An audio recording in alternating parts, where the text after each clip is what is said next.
Good afternoon. I'm George Latimer, Westchester County Executive. It is Wednesday, March 16th, and this is our weekly Westchester update.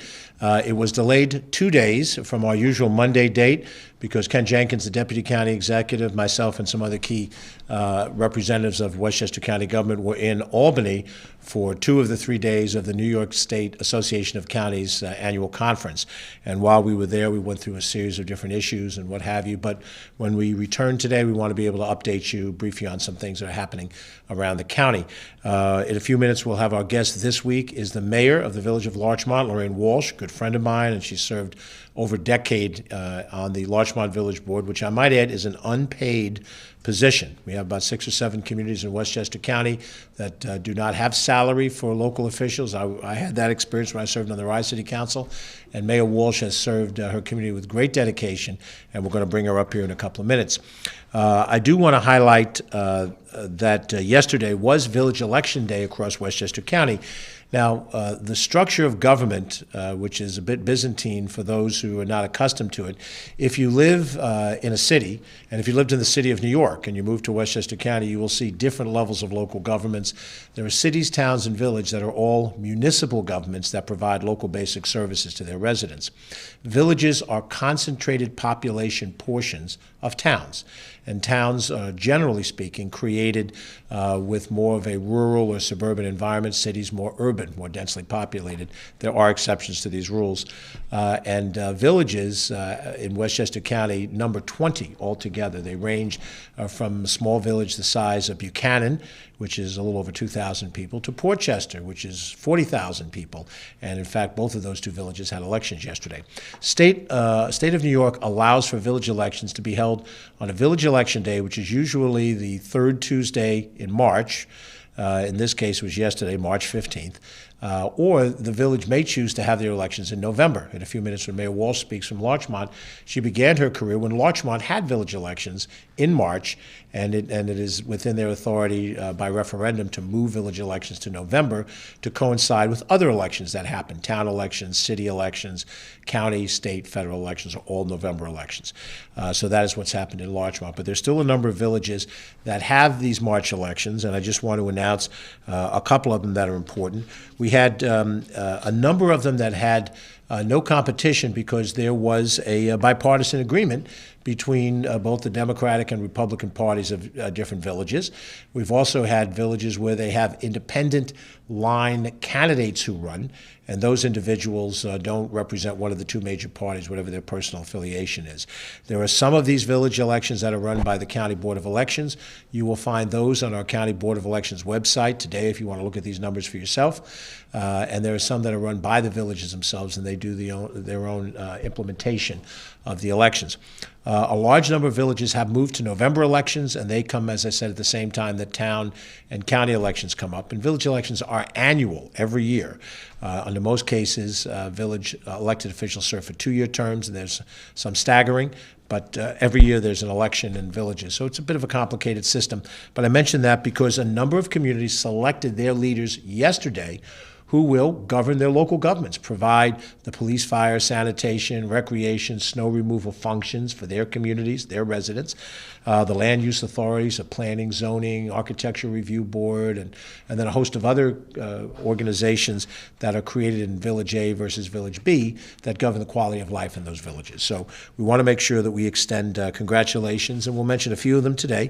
The village of Bronxville elected 2 village trustees. There are only 2 on the ballot, 1 Democrat, 1 Republican. Mary Taylor Behrens, the Democrat, and Helen Knapp, the Republican, were both elected to 2-year terms as village trustees. And there were 2 justices, 1 justice in the village of Bronxville, William Primps, who was elected yesterday, also unopposed. We congratulate them on their service. The village of Tuckahoe had a contested election, and the information you'll find on the Board of Elections website shows the machine count, but not all of the absentee ballots or any other ballots that may be under some contention, affidavit ballots and so forth. The Democrat, Kara Cronin, the incumbent, appears to have been reelected with sufficient votes for election. The second seat is too close to call. They literally had the exact same number of votes yesterday, 731 votes. Republican incumbent Danny Lang and Nicole Engelbert, the Democratic challenger. Gina Lee was the fourth candidate in that race, the Republican, who was not successful. In the village of Tuckahoe, Republican conservative judge David Fuller was reelected unopposed. We had in the village of Elmsford 2 village trustees who were elected. Excuse me. Both ran on the Democratic and the Republican lines. You know, who would have heard of that when we think of national politics or state politics? But Joseph Coffey and Nelson Lopez were both elected, reelected in that setting. In the village of Hastings, 2 individuals ran, both on the Democratic line, unopposed, Morgan Fleissig and Georgia Lopez. They were both elected. We had in the village of Sleepy Hollow a unified ticket, Unite Sleepy Hollow. Lauren Connell, Renee Leon, and Sandra Spiro were all elected in their competition. In the village of Rye Brook, also an independent line, the mayor of Rye Brook, incoming now, is Jason Klein. Paul Rosenberg, the incumbent, did not seek another term. And village trustee, there were 2 individuals running unopposed, Stephanie Fisher, reelected, and Salvatore Morlino, who will be serving his first term. We had a competitive election in the village of Portchester. 6 trustees were elected. 3 Democrats were elected. 3 Republicans were elected.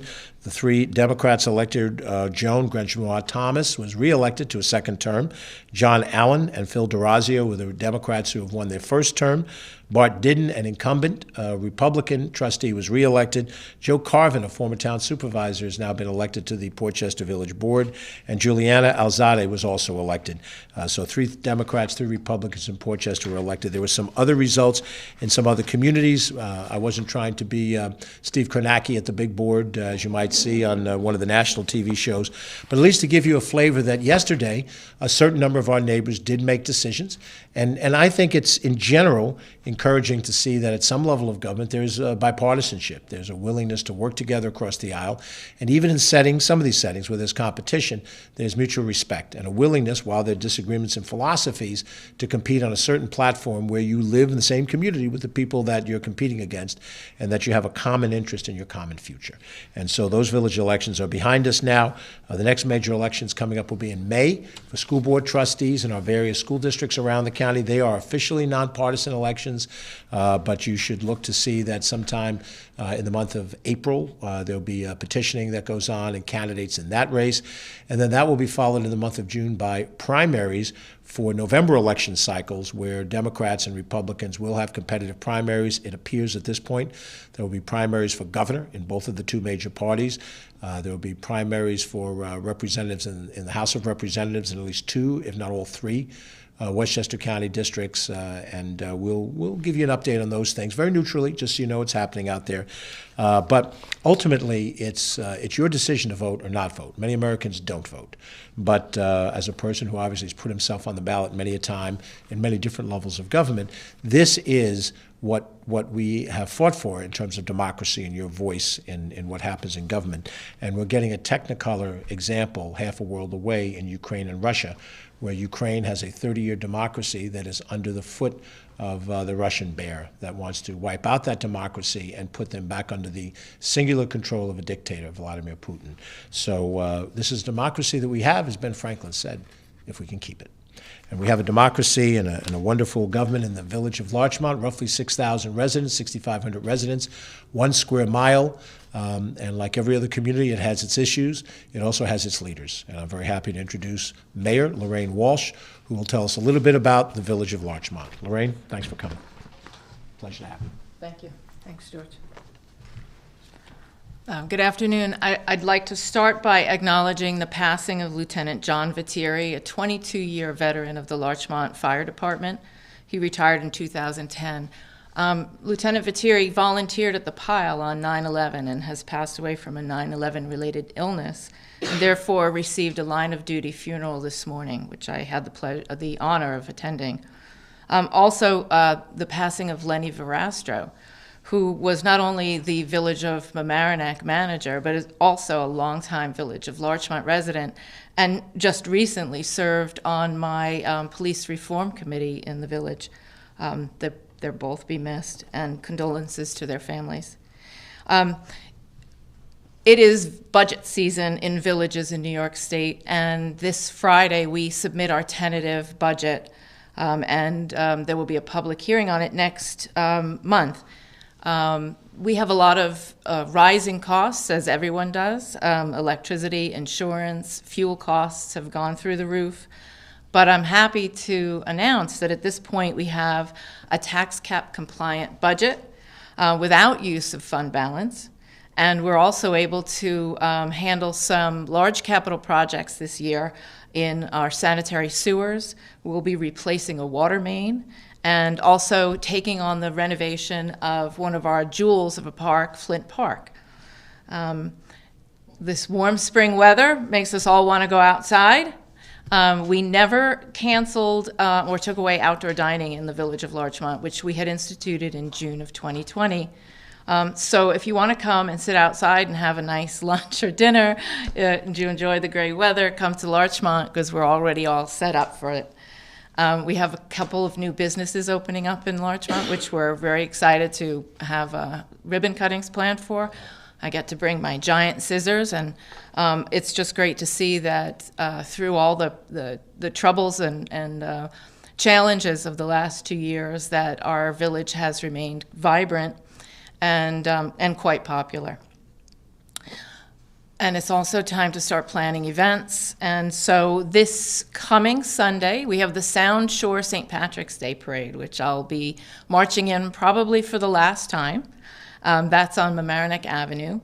And we'll have a spring egg hunt, summer concerts, and we're also going to celebrate the 100th anniversary of the laying of the cornerstone of Larchmont Village Hall this summer with some special events. And we did change our elections from March to November, which means that this is my third term, and it was extended by about 9 months by moving the election. That was not necessarily the motivation for that. But we will have a November election, at which time there will be candidates on the ballot for mayor, since I have decided not to run again after 12 years on the village board. So thank you very much. Have a good day. Thank you, George. Thank you very much. That's Lorraine Walsh, who is the mayor of the village of Larchmont. I've been very privileged to represent the village of Larchmont in a number of capacities. I'm embarrassed to say over 30 years as a county legislator, state assemblyman, a state senator, and now in this position as county executive. And I must tell you, Lorraine you've done a magnificent job in dealing with issues large and small. I'm generally with you on the Chamber of Commerce Zoom calls and a host of other things. I pop into the Larchmont Environmental Committee and all these other different meetings. I've been to some of your budget meetings. And I must tell you that, and I say this almost all the time when I'm in Larchmont, and it applies in other communities, this is, I think, what the Founding Fathers identified in their minds when they saw what government would look like. It is people, neighbors stepping forward to serve, no compensation, no discernible benefit. In fact, quite the opposite. Money comes out of your pocket every time there's a community event. You have to attend it, to drag your husband along with you, unwillingly at times, I'm sure, and when your kids were home, them too, and be there for event after event, not always on vacation when you'd like to be. And but yet at the same time showing that it's the decisions you make in Village Hall that affect their lives every day: the police, the fire, the sanitation, the recreation issues right there in your backyard. And Larchmont has had its share of issues arisen over the years, and yet that citizen commitment to a better community is always there. So Mayor Walsh, thank you for your service, and we look forward to continue the service through the end of the year. Thank you. Thanks, Lorraine. We'll touch on some COVID numbers. We'll do a few more things, and of course, we'll ask Ken Jenkins to go through a few other issues with us as well. Our COVID numbers continue to show positive movement. The most recent numbers that I have available to me date back to Monday, and it shows that we continue to have under 1,000 active cases countywide.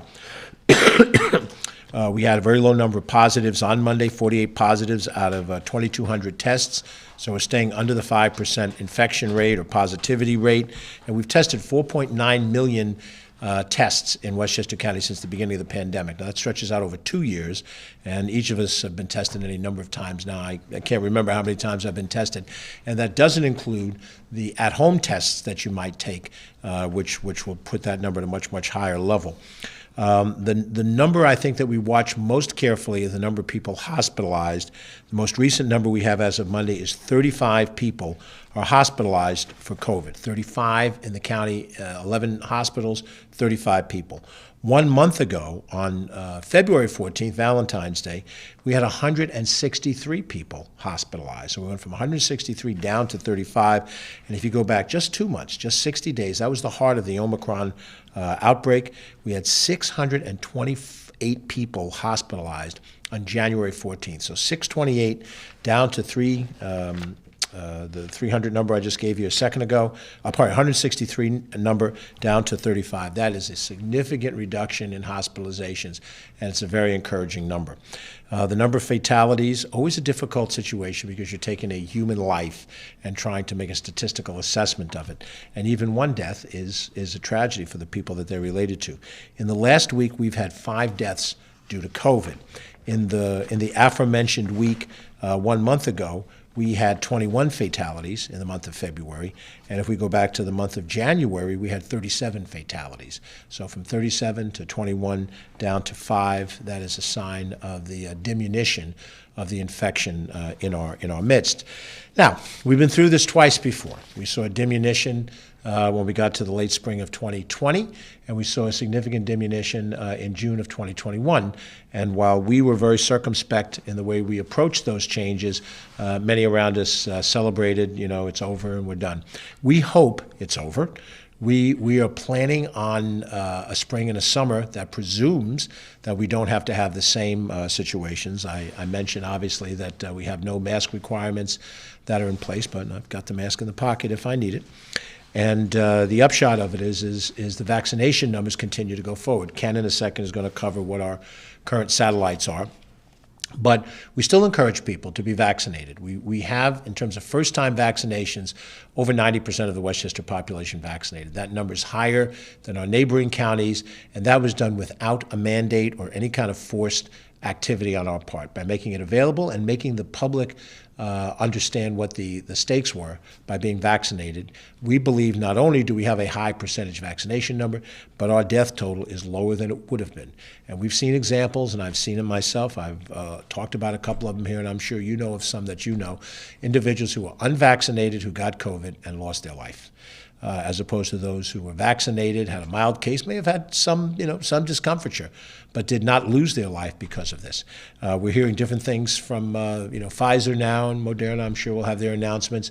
We operate off of whatever the New York State Department of Health approves, and the New York State Department of Health will get whatever the CDC findings are, and then whatever these various pharmaceutical companies apply for, we'll go through that process. So we're not going to jump ahead and listen to one announcement and say, okay, fine, that's where we're heading.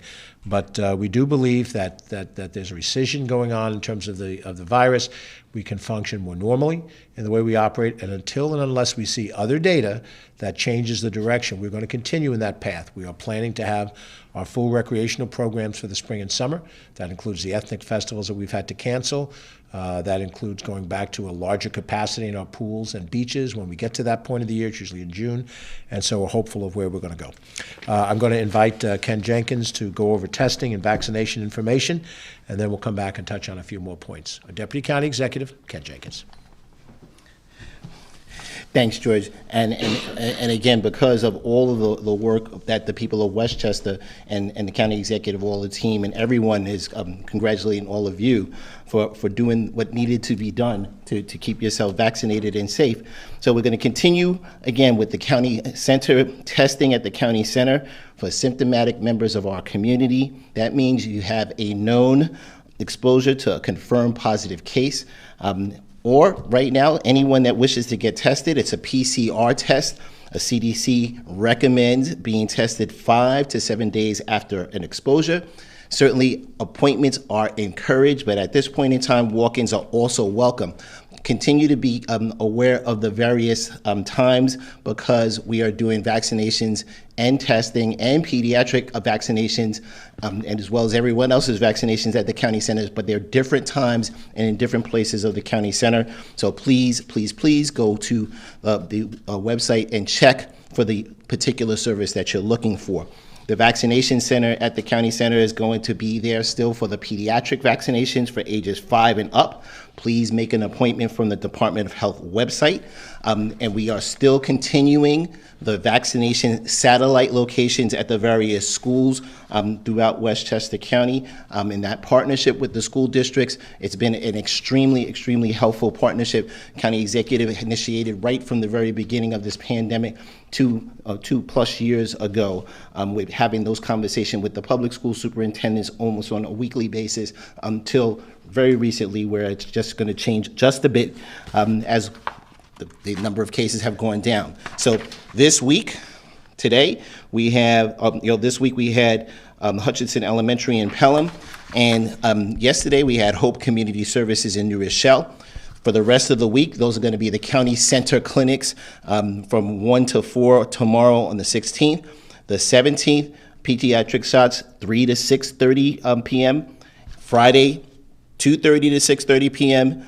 And then the following week, and we like to do this so people can get a head start and a jump on this. So we have the 19th at the Yonkers Riverfront Library. That's a really special program that will be continued to announce, where there'll be some additional incentives to try to get our folks from the pediatric centers to be able to have our young folks 5 and up to get those particular shots. But all family members are welcome to be participating at that time, whether they are going for first shot, second shot, the third shot, or quite honestly, there are other regimens. So whatever those are, please make sure to take advantage of them. They'll be around the entire county.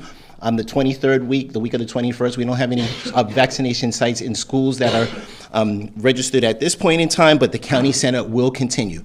So please keep looking at the Westchester Gov website, the health department website specifically, to make those appointments. Just going to take a second here because County Executive Latimer mentioned that we were all up in Albany over the past couple of days, Monday and Tuesday, for the New York State Association of Counties Conference. And during that conference, our county executive, George Latimer, was recognized for all of his efforts during the early days of the pandemic, and he received the NYSAC Executive Director's Public Service Award, which I might add, when he was extremely surprised about the recognition, he gave credit to not only all of the people on the team, all of the county executives and county supervisors around the state for working together, and in true County Executive Latimer function and form, gave credit to everyone else. But honestly, our county executive, George Latimer, deserves this recognition for his outstanding work. Congratulations, George, and back to you. Thank you very much. I'm not one to take a lot of credit for myself, and as Ken pointed out, I did make a point of recognizing all the people in this county government, both in the legislative branch as well as the executive branch, that made decisions through the course of these 2 years. And we're not over yet, so we're continuing to have to do a host of these things. And we take a great pride in the partnership that we have with municipal governments, when we have Mayor Walsh and her counterparts here to present week after week after week how much we care about having a good partnership with the villages, the towns, and the cities, how much we care about that partnership with our school districts when we've had the weekly calls. We've suspended them for now as we've gotten through some of the most difficult parts of times, but that partnership is important. How much we value partnership across the aisle. Many times you don't hear much about that, and I think sometimes there are people in politics who think that the path to power comes by attacking the other side rather than proposing what it is you intend to do and to try to find ways of common connection. And I think we've done that, but more importantly, I think there is a model of leadership out there which isn't the singular executive is the genius and the author of every great idea. I've learned that from my days of playing baseball as a kid, from my days in corporate life when it is a team structure, except for the CEO, and just how much good comes out of that work. So if we've been recognized in Westchester County, then I credit all the people that Ken just mentioned, and I credit individuals here. We didn't mandate things, but Westchester residents responded. And when we talk about crime being down, when we talk about, and we're going to talk more about this in the days to come, the value of our homes being greater today than they were 2 and 3 and 4 years ago, when we talk to the fact that our population is increasing and people are moving into this county, want to be in Westchester County, it pushes back against a narrative. There's a narrative out there that says you should be afraid, you should be angry, crime is up and taxation is high, and it's a disincentive to business, and it's a disincentive to people living here. And it's not that the taxes aren't high, but the efforts being made to try to control them and lower them, which we've made, and as you heard Mayor Walsh say, tax cap compliance, budgets, up and down the line. The truth of the matter is people are responding to that strategy, and they're moving to Westchester. They want to be in Westchester. And if somebody reaches a point in their life where they think it's better to be in warm climate and very low taxation because they don't need the services, then they have that option. And the home that they're selling is being picked up by a young couple that's ready to come into a community and is at a point in which they're going to enjoy the recreation and the schools and all of the things that Westchester has. So I really do think whenever these awards come by, they really reflect an award that's owned by everybody in Westchester County, not just by me. But I appreciate you saying it. You didn't put that in the script, so that's okay. But I'm appreciative of that. I am. And so we want to highlight a few other things while we have some time together. I want to mention that we have recognition in a couple of other different areas for some folks. We have, for those who note that this is Women's Month, History Month, and we recognize the role that women have played in our society. We have many more elected officials and senior executives in the corporate world who are female, far more today than when I was a young man growing up, and my younger sister was kind of pushed into being either a nurse, a secretary, or a teacher. And you see that in the outstanding members of Congress and state legislative bodies, and again, corporate offices. IBM and PepsiCo have been headed by women in positions of authority. We are very happy to highlight 3 women this month. We promoted Blanca Lopez to the position of Deputy Commissioner of our Planning Department. Blanca is a person I've known for many, many years. She worked for a not-profit, HDSW, most recently. Joined our team as a Director of Program and Policy, became Assistant Director of Operations, and now is Deputy Commissioner of the Department of Planning, which is a very important job. It takes her expertise and her involvement in housing issues and now expands it into other elements of what we do in the Planning Department, so we're very happy that she's there. We've been adding to our team Karen Pasquale, who comes in now as the Director of Program and Policy. She previously worked as an aide to former State Senator Susie Oppenheimer, who preceded me in the State Senate. She went on to work in the county government in an intergov capacity for County Executive Andy Spano. Most recently, she worked for the City of White Plains in a senior management under Tom Roach, and now she is with us in a position of great authority, replacing Blanca here in our executive team. And then also, we've added Janice Duarte, a former Mount Vernon City Councilwoman, who will now be with us in the finance department. She has a background in small business that will accrue very well. And those individuals have earned their opportunities. This is not check a box or try to balance off demographics. These are people who are talented. The most important thing is not that we check boxes with who we hire. It's that we break down walls that prevented people from being considered before, because traditionally we didn't hire many women, many people of color. Now those walls come down, and the person's talent and their ability, or as Martin Luther King would say, the content of their character, becomes the basis for their appointment or the basis of their election. And I think that's a very important thing to look at. And when we look back on this generation that I'm a member of, the baby boom generation, the generation of my parents survived the Depression, pushed back on the Depression, and fought and won World War II. And that is an accomplishment that stands for all time. But the generation that I'm a part of, I think we democratized the society. We made the society more open to people of color, to women, to those in so many different demographic categories. And that, I think, will be our generation's accomplishment, to open those doors. And we open those doors, and we have fine people like Blanca Lopez, like Karen Pasquale, and like Janice Duarte, who come in and participate in this governing that we have.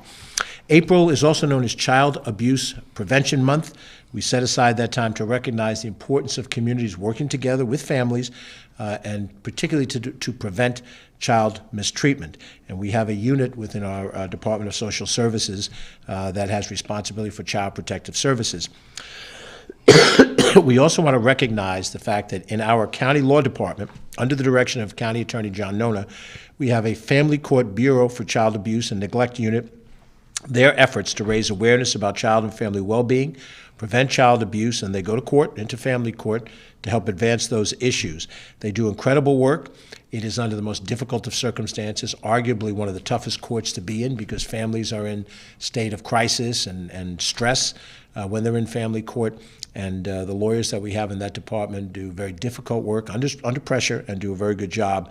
And we appreciate them being on the front lines to deal with children when they are found in the most vulnerable states, when they're suffering physical injury, when they're being neglected at a time of their youth.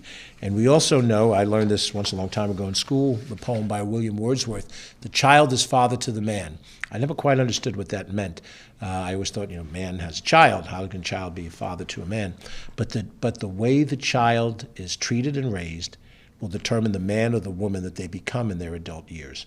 So the effort made to deal with child abuse and to focus on it, to try to correct it, eliminate it as much as possible, is what creates the better adult, the better citizen in the years to come.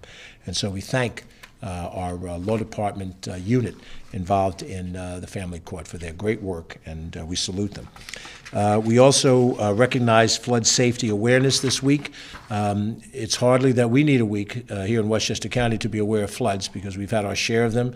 Hurricane Ida just 6 months ago had a devastating swath through Westchester County, and it was particularly a problem because it was not a hurricane that hit New York directly. It went into New Orleans and then worked its way through the country, and by the time it got here, it was a rain event more than it was a wind hurricane event, but what it was devastating, and significant flooding can happen anywhere, so what we're trying to do is both from the governmental side, address as many of these issues as can be addressed structurally, but at the same time to make people aware that they have to be prepared to deal with flooding on their own as well. It's not enough to sit down and say, well, you ought to do this and you ought to do that. If you live in a home that's near a creek or a brook, you have to know, as beautiful as that brook is, 14 years and 364 days a year, there's one day every 15 years where that river can destroy everything that you've owned and accumulated. You have to keep that in mind. We've also lost people during these floods. We lost 5 individuals last year. Each one was a tragic setting.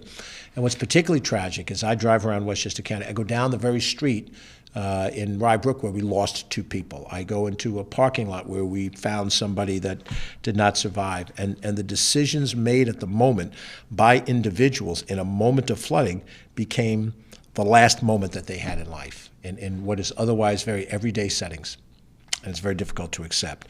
So we would encourage you, since this is a week to highlight these things, stay informed, have a plan on how to deal with rising flood waters, have non-perishable food and other supplies on hand. That's always a good idea for any reason. The power goes out. For some reason you don't have mobility, a snowstorm, you can't go out to buy something. If you're down to your last provision, you have a problem where you don't need to have one. So have those things on hand, certainly batteries and things of that nature. Know your insurance-related support. Understand whether you have homeowners or renters insurance, what it covers. That's a lot of small print that you need to read. But we have to do that. That is what adults have to do. We have to be prudent. And if we don't have the assistance, then we turn to people, insurance agents and so forth, to help us through those points so we know what our protection is in case of flooding. And since it's not raining today or tomorrow, since we're not in a flood situation, you might hear these words, say, oh, that's nice, flood week, tomorrow's National Peanut Day. I'm going to worry about peanuts tomorrow. But take this to heart. We all have to do this and be prepared so that when that moment comes, you're as prepared as you can be. We have here in Westchester County an effort to stand in solidarity with the innocent people of Ukraine that are suffering the aggression from Russia. We have joined with New York Medical College to host a humanitarian drive.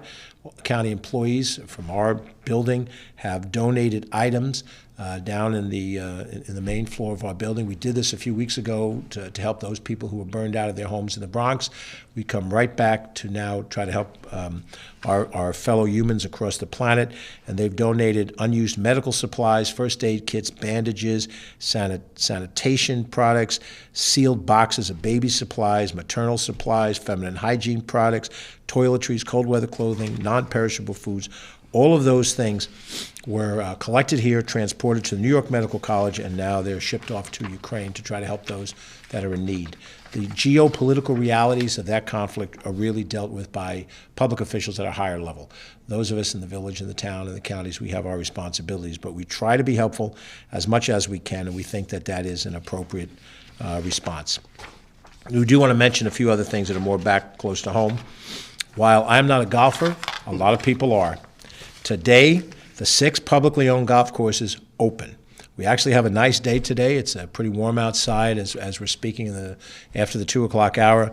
Golfers have been chomping at the bit from New Year's Day to tee off at our various courses. But we're very proud of the 6 public golf courses we've had.